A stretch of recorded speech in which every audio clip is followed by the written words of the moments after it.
The circuit layout in Melbourne includes 9 areas of full acceleration that work the rear tyres hard in terms of traction. The new turbocharged engines, together with the additional torque from the energy recovery systems, increase the level of demand when the maximum capability of the power unit is unleashed. Albert Park is a street circuit that requires maximum aerodynamic downforce to compensate for the low grip level of the roads used for the track. The Brabham, Sports Centre and Senna curves are the slowest of the lap, where decreased downforce amplifies wheel spin at the front and rear, which increases tyre degradation.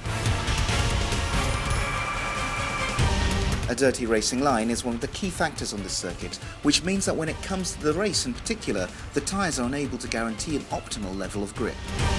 Melbourne is a particularly demanding track in terms of braking, with decelerations of up to 5G that can lead to the wheels locking up, causing permanent damage to the tyre.